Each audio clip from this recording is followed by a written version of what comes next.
Hi, good morning, everyone. Well, we're almost into the afternoon.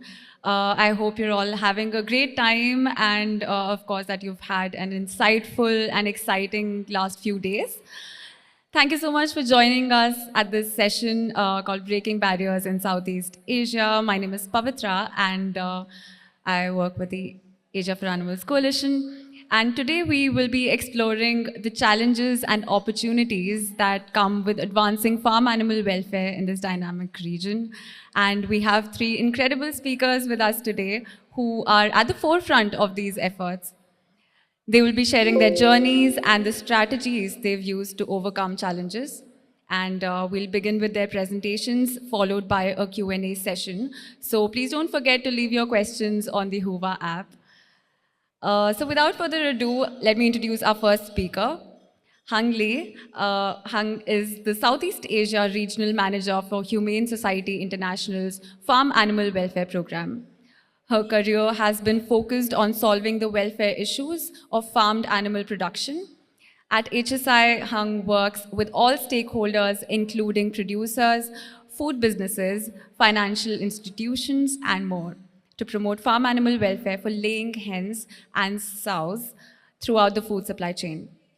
Today, Hung will be presenting HSI's interventions to improve the welfare of egg-laying hens and sows in Southeast Asia, focusing on three main countries, Malaysia, Thailand, and Vietnam. Welcome, Hung. Thank you so much for the very nice introduction. Have you enjoyed Hanoi so far? Okay, I'm glad. I'm the Vietnamese, so I'm glad that I'm here. And I hope we can bring the such big event like that in the future to Vietnam soon, or into Ho Chi Minh City. It's very nice too. So today, I'm going to present what Humane Society International intervention that we have been focusing in three main countries, Thailand, Vietnam, and Malaysia, to promote the welfare for sows and egg-laying hens. Okay, for some of you not familiar with Humane Society International yet, we are the non-profit organization, and our head office in Washington, D.C., and our Vietnam office is just about 2 kilometers from here. And we have different programs.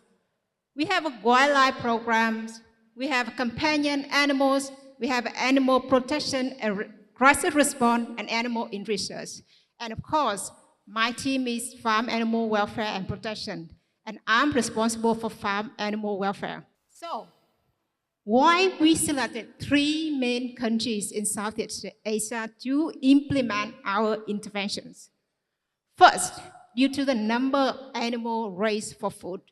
So you can see the pig production in Vietnam and Thailand combined is more than a half of the total whole production. And the second reason that we selected, because we understand some of the countries, they are not made the efforts from NGOs yet.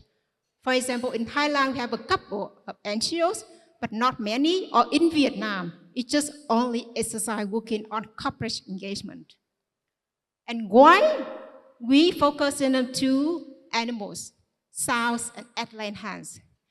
If you are working in these campaigns, right, you know the issues of the welfare, right?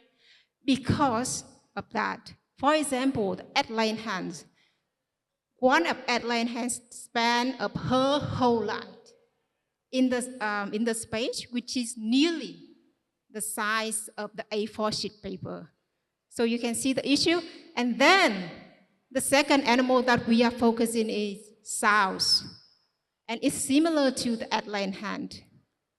She spent nearly of her whole life in the crate, which is she cannot even turn around.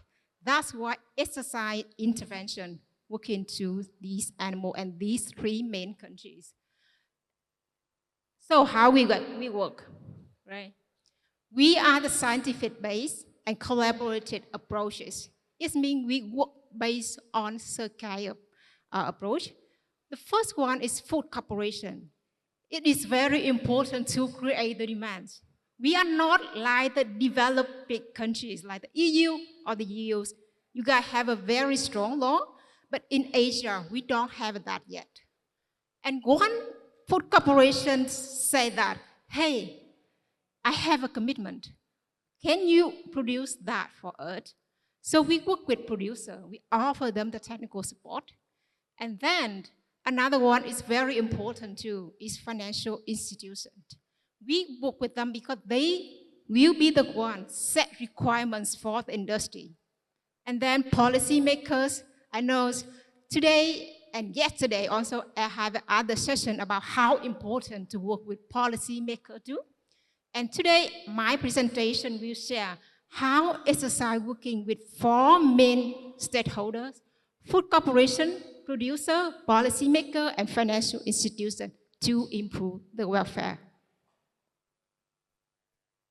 Okay, so the first intervention is food corporation. It's very common when you work with food companies, you have a meeting with them, and they always raise the issue that there is not cage-free egg available yet, there is not crate-free pork available yet, how we can do, right? And they are not confident to make the commitment before they know any the availability of the products in the market. So at SSI, we come up with the solutions based on the difficulties of each companies. For example, we recently offered the training to F&B team in APAC, Asia Pacific, including China, and they can understand what does it mean cage-free, what does it mean cage-free, crate-free pork. And then, for example, we work in Thailand with Merrill in Thailand. When we met them in June, and they have a global crate-free pork policy, but their local team does not know what does it mean yet. And it's more complex than the cage-free eggs. So we met them, and we met their supplier and 3 the stakeholders in the same room. And in that meeting, we share what does it mean crate-free pork, how producer can change it. And interestingly, we found out that that supplier already have a crate-free pork, and they don't know that they have that, and they can supply to Merrill, and now there are a lot of progress happen. So I'm going to share with you some achievements that we achieved in Southeast Asia. So as I said, like we work with food corporation. So here is a couple of examples how we achieved it recently. For example, as I said, when we work with the Thai local companies, they are not really confident to publish the commitment if they don't know the market yet. And of course, commitment is our goal, right? But we don't want to close the door with the food corporation when they're not ready to make commitment. So we offer them the solutions that they can implement right away. And when they are able to implement it and they can make the commitment, that is one of the very powerful commitment recently in Thailand, Zang Group. They have a 240 locations in Thailand, and they have a very clear timeline of implementation. Then another one is financial institutions. They are the main driver of farm animal welfare implementation in Southeast Asia, and they can set the requirements for their investees, right? And whenever we meet with financial institutions, we highlight that there is regulation requirements. And if you are still invest in non-animal welfare system, that is a risk for financial institutions. And then we continue to work with them because some of the financial institutions, even though they have the policy, but they don't know how to implement the policy. So we offer the training to their team, how they can talk with their investee. And one of example that we are working very closely with IFC, International Finance Corporation. The reason that we are working closely with them because a lot of financial institutions use IFC performance guidance at their investment guidance. And then here's a couple of examples of how we work with financial institutions. For example, now my team in Malaysia, he has worked with a local bank, and there is a 1K free at association, and they can give the loan to producer. So we already talked about buyers, investor, right? And when they set the sourcing policy, when they set the procurement policy, when they set requirements already, so how producer can react it, how producer can produce to meet the demands of their buyers. And we understand that there are a lot of barriers in Southeast Asia now. For example, producers don't have the technical knowledge yet. And even though they know it, but they don't really understand what it means, the system is. So at Humane Society International, we have a producer engagement team, and more of us have a background of veterinarian or have experience working in livestock. Sorry, not livestock, but farm animal production. I'm trying to not use livestock work. And then the way that we build strong relationship with the producer by offering the technical support to them. And we understand the issue on the ground. We go to farm with them. We help them to understand the, the requirements. We help them to earn the certification.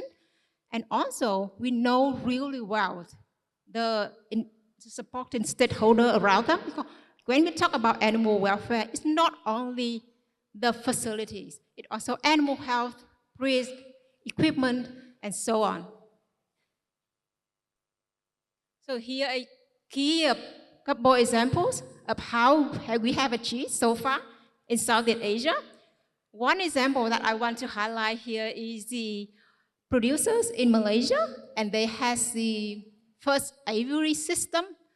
This is the result after we organized a technical event, large march. And he attended. He raised a lot of questions.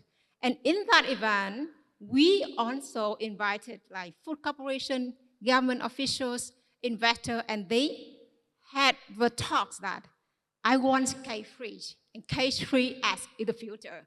And that, after that event, and now he had the first cage-free aviary in Malaysia of 17,000 hens. And we hopefully they can have more. And then another activity that we also working on the cage-free port. So we published our first business case for pre-implementation group housing, available in 4 languages in Asia: English, Vietnamese, Thai, and Chinese. So we let the producer and investors in Asia know that if they do not prepare well, they will lose the market. Okay, the last intervention is working with policymakers. And the way that we are working with policymakers, I think, is similar what our last speaker already shared. We will base on the international guideline like World Animal Health, World Organization for Animal Health. And we scan the current local government framework now, and we can see how we can incorporate animal welfare within the current policy. We know it will take decades to make something happen, but we will not stop working with them. Here are just a couple examples of our achievements so far. I want to highlight my team in Malaysia. He has very strong network with the government there, and he talked about the case share to the veterinarian services there, and also the government about the topic. So that will bring my core at the end of my talk. I will just key takeaway messages here. I would say that there are a lot of opportunities in Southeast Asia to improve farm animal welfare. Some of my colleagues in the US say that, hey, companies and producers don't really like NGOs, But what we are experiencing in Malaysia, in Thailand, and in Vietnam, they are really respect to what we are doing. And then, since we don't have much time, so I want to share with the last message, spread the message to the world. And some of you here work in the cage-free or prey-free, so you know the issue and you work for that. If you don't work for that, let's bring the issue to your family, to your friends, and they know the issue. So whenever they go to the restaurant, to the retailers, they can ask, hey, do you have any animal welfare certification label? For example, like this, it can help to promote farm animal welfare in the region. Thank you.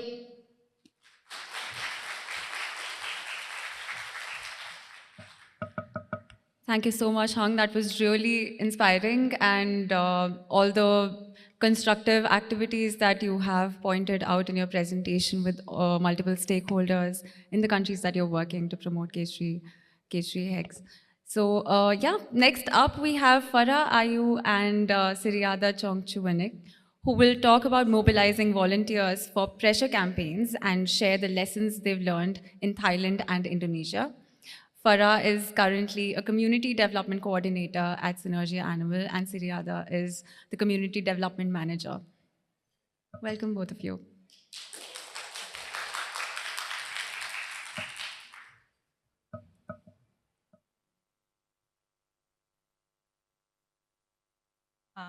Thank you so much for the introduction, Pavitra. So it's a pleasure and honor to be here to have the opportunity to share about our work and our experience in movement building in Thailand and Indonesia. So I hope that our talk will inspire you to start on movement building or volunteer base in your region. So let's jump right in what our organization does. So our organization name Sinergia or Synergy in English means cooperation. So Sinergia Animal is an international animal protection organization which is found in 2017. Right now we are working in two regions in 7 countries. And we do work exclusively in countries in the global south because they are often neglected and not many organizations work in animal, especially for farm animals.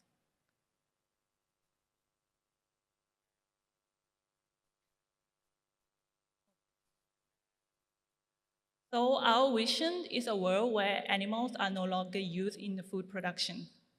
Our way to achieve that is by reducing suffering as well as number of animals in the food system and to phase out its worst practices. And it can influence a large number of people to shift, exploiting in the food industry and create a powerful and inclusive movement in the global south. And we believe that companies, institutions, and government can impact a large number of animals and create a systematic change in the food industry to phase out its worst practices, and can influence a large number of people to shift to more compassionate diets for animals. And also, a more diverse and knowledgeable movement can help build more effective and innovative strategy to help reduce animal suffering. So why do we work for egg-laying hens in Thailand and Indonesia? Actually, we would love to help all farm animals, but because of our limited resources, we do have to scope our work. And we want to elevate the pain of hens in egg industry because right now, Asia produces 64% of world eggs. In fact, 88% of hens in Indonesia and 90% of hens in Thailand in egg industry live in battery cage system.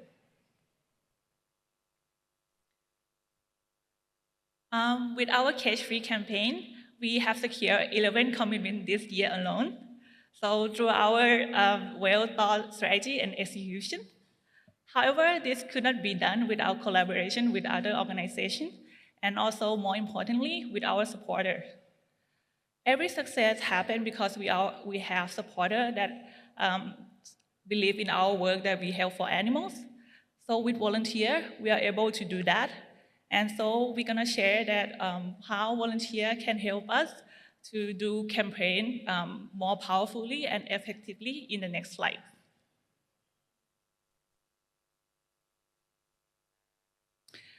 So besides street action that we do, we also have offline placements, which are led by our wonderful campaign manager, to help people aware of this issue and pressure companies to commit.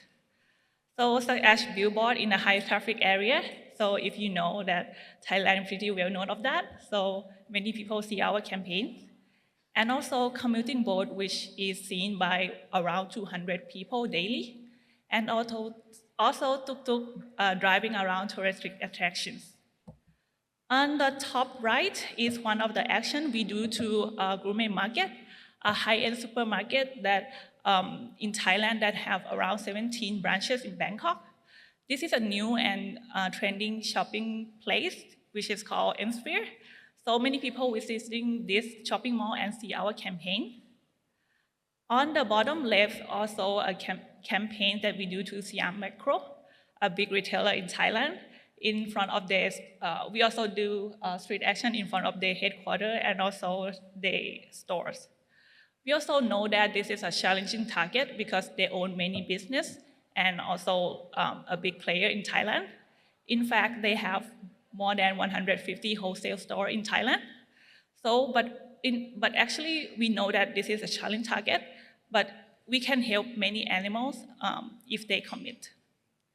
Throughout this campaign, we gather 32,000 signatures, and also there's been development from the companies that they have announced to have cage-free egg as an option at their store. Even though this is not close to our cage-free commitment, and we still have a lot of work to do. And one on the bottom right, the tuk-tuk ads, is one of the actions we did to Sten Group and our latest victories. So this campaign is a restaurant group which has more than 300 branches in Thailand, and they just announced cage-free commitment this week. Yeah. So our corporate engagement team has been in contact with them since 2020, and we started pressure campaign with them last year, and they just throughout our online action and escalated to many street action, we finally made it. And the next photo that I'm gonna talk about is the one next to Tuk Tuk. It's one of the biggest action we had. So the person on the right is our executive director, Carolina Gawani, who gives the speech and interview to the press, which the whole team had a street action in Thailand to raise awareness about the issue, which we had over 50 media outlets and one of the local newspapers publish our actions. This was a huge success for us because this is also show how important it is to have a mass street action to gain public attention. Next, I'm gonna pass it to Farah. Thanks, Om. So this picture is campaigns that we did in Indonesia. We have this on the top left. Top left is for Subway. Maybe some of you already know about Subway. It's a very big sandwich chain all over the world. In Indonesia, now we have 102 branches of Subway. And thanks to the volunteers, we've been doing that campaign for 2 years straight, like continuously going on the streets and also doing online action. We finally made it. They have the commitment last year. So that was a big win for us. And for this one, this is my personal favorite. We did an action in front of a hotel. So it's for Archipelago Hotels. It's a big group of hotels. They have a lot of branches all over Indonesia. So we were wearing a bathrobe, like we're mimicking a customer for the hotel. This is my personal favorite, thanks to the campaign manager. She's here now. And also for the current campaigns that we're having in Indonesia is on the top left there. The top one is for a coffee chain called Fore Coffee. Now we have 200 branches and we're not closed yet, but fingers crossed we're gonna make it this year. And the bottom left is volunteer using a hand mask and with 2 symbols. So we were trying to make a very loud noise on the streets, and it was amazing because a lot of passersby are looking at us and really knowing about our what we have to say in the campaigns. It's for a group called Pelataran. It's a group of restaurants and also cafes. So, yeah. So, with that being said, it's really shown that volunteer work is really important. Like we cannot really imagine our work without our supporter and volunteers that believes in our values and our campaigns. And especially with the rise of the social media nowadays, a lot of companies really being aware of their own public image. So if we do online action, like only one comments could lead to a very good trend. Like a lot of people would also participate in our online action, and that could lead to many companies willing to commit, and they will be inside the trend of cage free. So imagine if everybody's doing that, we have a lot of powers, we have a lot of voices to pressure companies to really taking care of the commitment for their animal welfare. Now the challenge, I would get back to Om.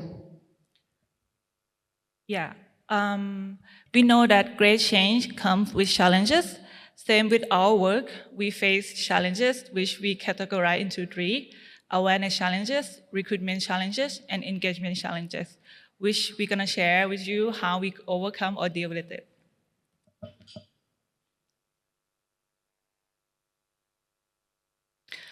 Yeah, our main common challenge we face is lacking awareness or knowledge about egg-laying hen issue. Based on our experience during the street action or interaction with people, not many people knows about this issue. People often surprised by the fact how hens are living in the system right now because they didn't know about this before. Thailand and Indonesia are still developing countries, so which the animal welfare issue is not the main priority yet compared to others. And people, similar to other regions, people tend to help or care companion animals more and don't associate themselves with farm animals. We don't have this data from Thailand and Indonesia, but even in the US, where there are more awareness about the issue, only 0.8% donate to farm animal organizations. We understand that educating people about this issue takes time and it is not easy. We need to remind ourselves explaining this to people outside our movement because sometimes we do forget and assume that already know about this issue because we have been in the community for some time. So for me, I'm trying to imagine myself explaining this to my parents or my grandparents about what we do, how we do to help animals, so we can explain to them in the easiest terms. And also, we always find a way to create awareness about the issue and opportunity to be at a public event to reach more broader audience, such as giving a talk at a plant-based fair event or having a workshop with university students about animal advocacy. Also, understanding cultural context is very important. For example, in Asia, we are not familiar with using pressure. So many people in Thailand and Indonesia are not familiar with or are not used to doing online action or street action because they think that it is bad or it is against the law. We know that our volunteers that we have do not have experience in street activism, which is totally okay. It is our job to help them feel confident and ensure them that what they are doing is totally fine. And we also provide them with a guideline and do and don'ts during the street action, which also according to each country law and regulations. This one, Farah will share this.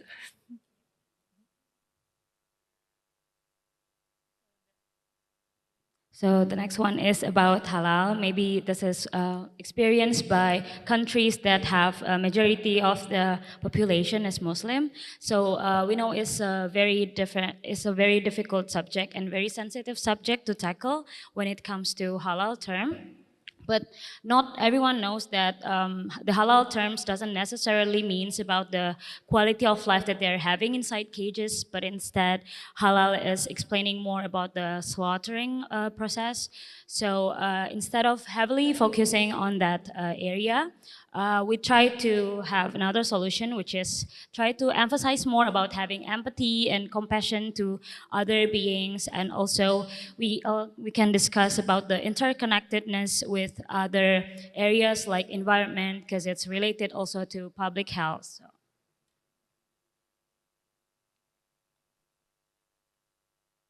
So we just cover the lacking awareness of the individual level. So right now I want to move to within our movement. So currently there are less organizations working for farm animal compared to other types of animals. However, there are more organizations, local or international, start to work for these animals. So it's a great direction. However, not many organizations do pressure campaigns. I believe in Thailand, only World Animal Protection and Sinergia Animal do pressure campaigns toward companies, and Animal Friend Jogja and Sinergia Animal in Indonesia. So we know that when there are more organizations working toward one campaign, they are likely to succeed. For example, Open Wing Alliance Global Campaign. So we are working to build the movement that drives to help farm animals. For example, in Thailand, we had organized an event in Chiang Mai that we invite organizations that working for animals, not only for farm animals, but other types of animals as well, such as wildlife companion or even environmental issue, to come and connect and see how important it is to work together to help more animals. So as a result from this event, we have some collaboration together and also have working groups that we share our work and also seek for future collaborations. So now we cover awareness challenge, and I'll pass to Farah again to cover other challenges. Thank you, Ong. So the next challenge would be about recruitment challenge, but that, like what Ong has mentioned about the awareness challenge, since we have lacking of awareness in both countries, so it impacts directly to the interest of people if they want to join or volunteer or not. But before we get into this, we need to understand about why people wants to be a volunteer at the first time. So usually they want to get hands-on experiences, and they want to expand their network or have a sense of community with like-minded people, with people that has the same values, and also learning new things or develop personal skills like maybe organizational skills, communication skills, and also advance their career and find opportunities. So if we understand this, we can give them what they need, and so that we can grow together, because volunteers' growth also equals to organizations' growth. Back to recruitment challenge, with that being said, so we often face a low number of people who wants to be our volunteers, but we have our ways to deal with that. The first one is recruitment online, and the second one is offline. So what we did with online is we put on ads, social media posts, and also send newsletters weekly.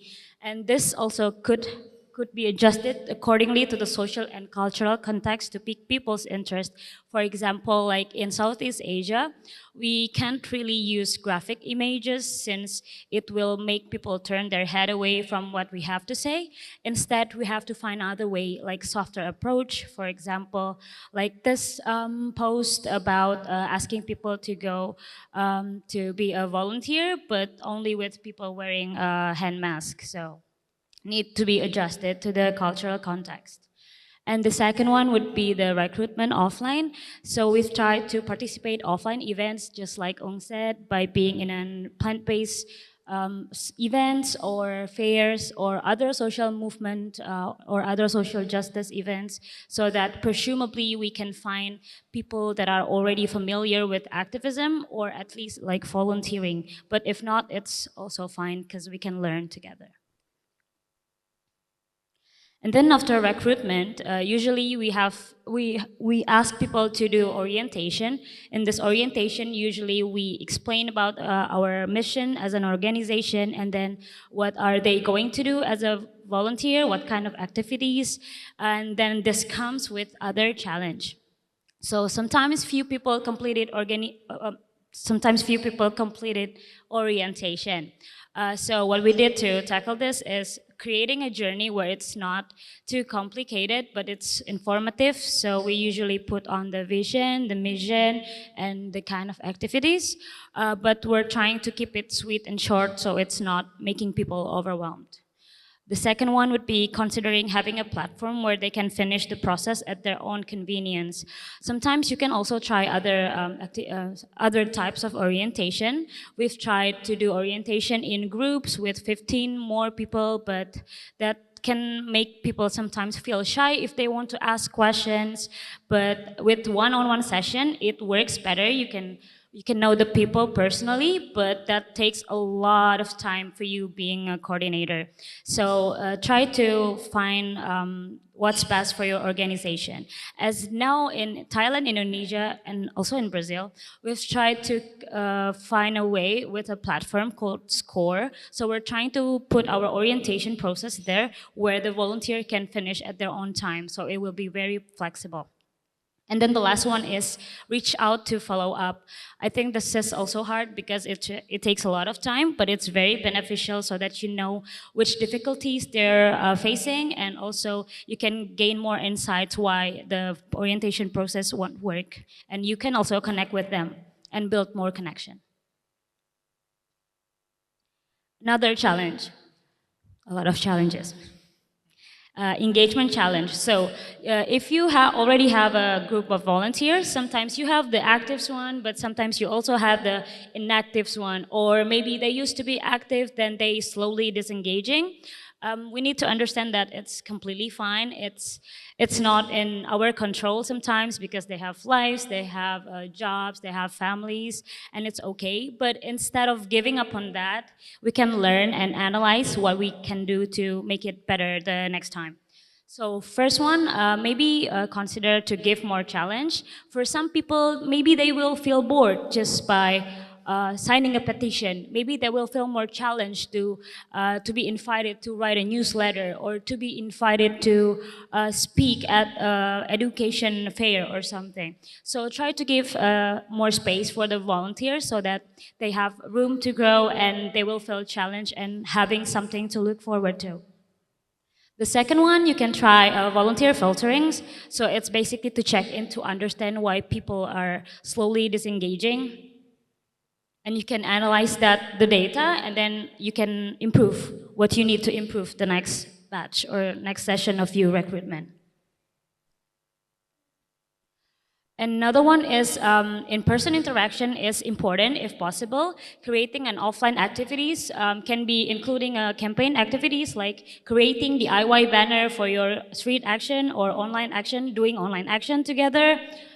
Or maybe not related to campaign, like just hanging out at a vegan restaurants together or watching movies together and having potluck. Because sometimes people tend to connect better in real life.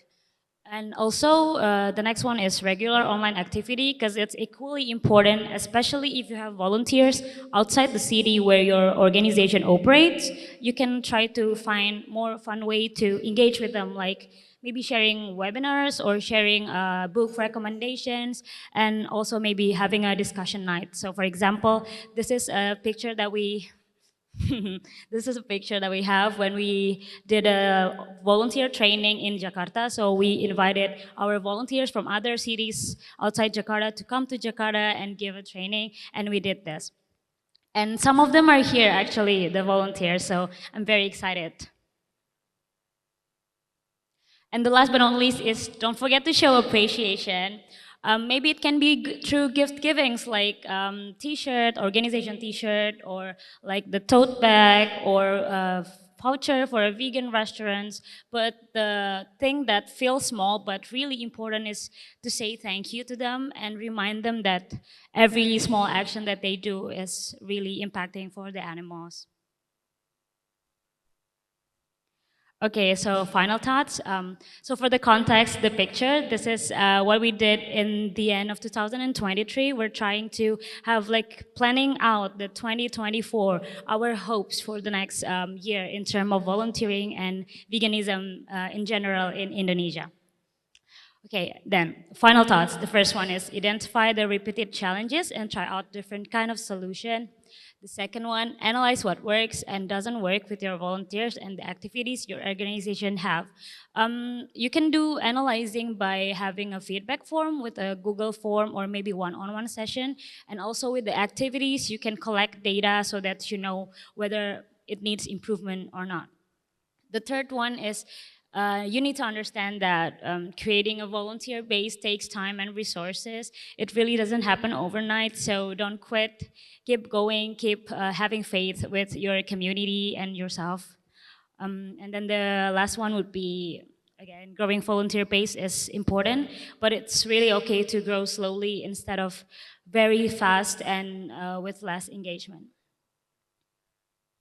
And this is a final slide. It's a quote from our volunteer, Rika, and she's here, she's there. Applause for her. So just for the context, AFFA is Act for Farm Animals, is Sinergia in Indonesia. We go by that name, so in case anyone's wondering. Okay, so this quote she wrote when I asked her to write a newsletter, a weekly newsletter about her experience being a volunteer in the last 2 years with our organization. And actually this made me cry a little bit when I first read this. So I'll read it to you. People think that if you volunteer, you'll just get tired. You won't get any more money. But in fact, from volunteer activities, I get satisfaction, which money cannot buy. There's a slight feeling of relief and happiness when our effort to help animals bear fruit. I always remember and I always cherish the feeling of excitement when I first took part in the action on the streets with AFFA, and I will remember it. So I hope this quote can inspire you and remind you the power of our community and the power of the people when it's brought together for the same goals, is it to help animals. So volunteering also matters to the animals that are being helped, and also it's really important for the people that are included. Okay, thank you. That's from my end. So, yeah, we hope our experience growing volunteer base for pressure campaign in Thailand and Indonesia will inspire you to start working on in your region. So feel free to contact us. Thank you. Thank you so much, Farah. Thank you, Siriyada. That was so incredible and so exciting to see all the work that you're doing on ground. So thank you so much for that. We are going to be having the Q&A session now, so please don't forget to post your questions on Hova. All right, so I think I'll start with you, Hank. So you touched a little bit upon your work with policymakers as well. So in your experience, like what have been the best strategies for engaging policymakers in cage-free work? Okay, it works. I would say that the first thing that you need to build very strong network with policymakers. That is what we have been experienced in Vietnam and Malaysia. For example, in Vietnam, we have different other programs like wildlife, companion animals, and we work with the government. So we take that opportunity to lobby them for other work too. And the second thing is the capacity building activities. We can work with them in different ways. The first, we need to organize the technical events for them so their team can understand. Or the second one that our team also did a couple of years ago, we brought government delegates to go to the EU, so where they could learn how the animal welfare there. And it actually showed them that it's workable in other countries, so they can adopt.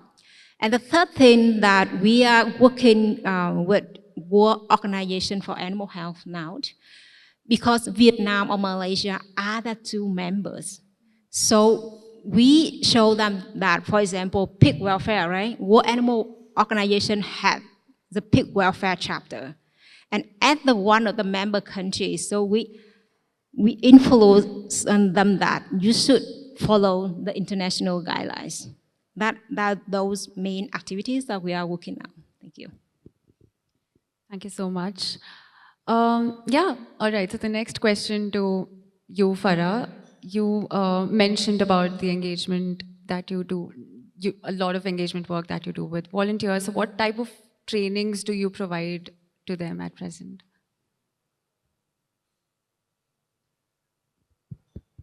So we have a couple of trainings. For example, the big one that we just had this year. At that training, we tried to give a lot of sessions that's including law, like a basic law on being on the streets, like the do's and the don'ts, and making sure that they're safe. And then the other one would be about public speaking, and that's very helpful for them when they do public outreach, when they are being in the fair, at the fair, or like school fair and something. What else? Do you want to add more? Hello. Yeah, that's pretty much. And also, it's not only volunteers, it's for people who are interested about animal advocates. So for example, as I mentioned earlier, that we do have a workshop with university students, which the university committee starting to have animal welfare, but it's actually animal advocate department in the university. So it's the first university in Thailand that have it, and they want us to give the workshop to the university student to know more about it. So it's not just volunteer, it's just people who are interested in this issue. Thank you so much. So you what do you see? How do you see producers transitioning to, cage-free farming in the next, say, 5 years? Is there like a producer transition plan that you have in place at present for each of the countries? And is it also like, does it depend a lot on the culture context, which is different in each of these countries? That is a very good question. I want to bring the journey why I started for that work. So back to like 5 years ago when I started it, and I was in the Bangkok event on the cage-free commitment there, and there was not much cage-free available at that time yet. But now, I just recently in Bangkok, in the Philippines, and Hanoi, in Ho Chi Minh City, and you can easily find the cage-free as available. And I would say in the next 5 years, there'll be more and more producer transition to the cage-free commitment. The first reason is the commitment from the buyers. As you already heard the last session, the speakers also share the commitment deadline is 2025, and there are more and more local companies also join the movement too, like 2 our distinguished speakers also share, and we will not stop working, we are continue fighting on that. So that is two trends, and the third one, I would say that based on our experience, for example, in Vietnam and Malaysia, now in the top 10 of egg producers are having the cage-free. So of course, they don't transition 100% of their production yet. They will do it based on the market demand, but they will do it also due to the consumer requirements too. For example, one of the producers, QL, they are the head office in Malaysia, and they have operation in Indonesia and Vietnam. And currently, they are proactively engaging with us to know more about cage-free production in Malaysia and Vietnam. And those last producers can influence other producers move to the movement too. Incredible.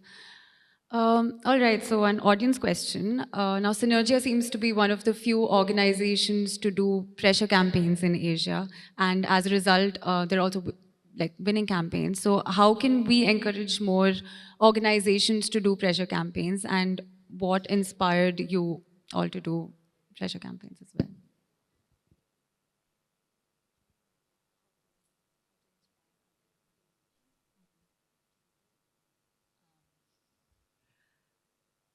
Yeah, that's a good question. Actually, as I mentioned, that we feel that there are not many organizations that do pressure campaign in Asia, and if we have more, maybe the company will feel pressure to commit. It's very difficult because I think each organization has their own strategy that they want to be a good cop, or like, okay, they can do bad cop as well. So I think we try our best for every organization to help animals. So I think, yeah, it would be great if more organizations starting to pressure campaign. Yeah.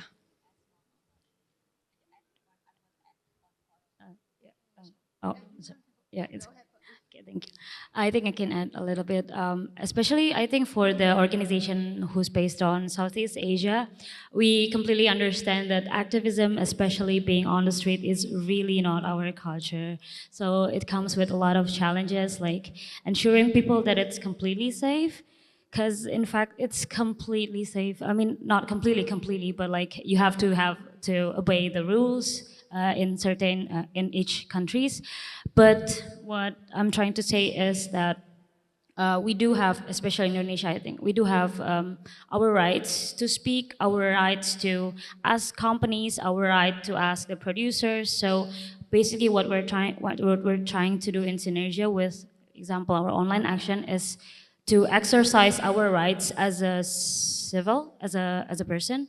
And yeah, I think that will help many organizations to think in a different way. So yeah. Thank you. You wanted to add something?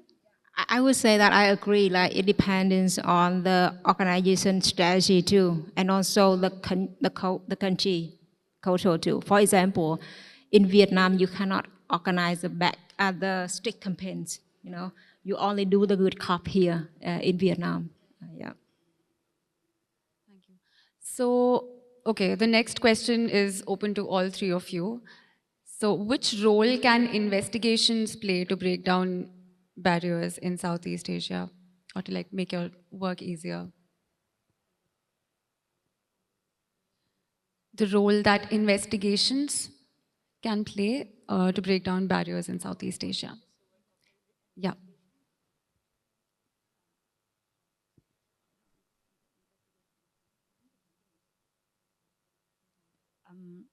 I can answer this first.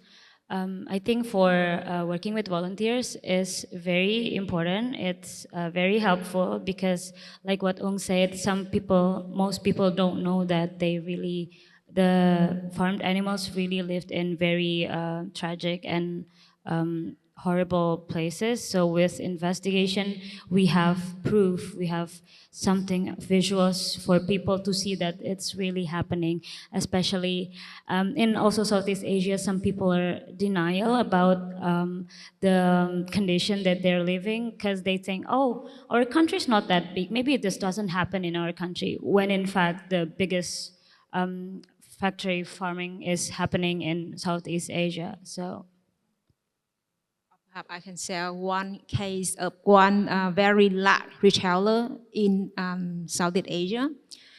They had office in Hong Kong, but they have operation in Southeast Asia. And back to, I would say, 4 years ago, and they faced one of the campaigns and about investigation of their supplier farms, and they were really scared.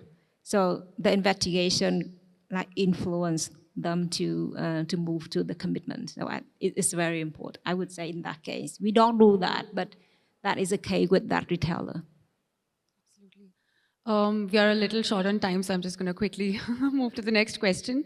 So it's for you, Hung. So have you ever had to face religious barriers in advocating for pigs' welfare in Southeast Asian countries?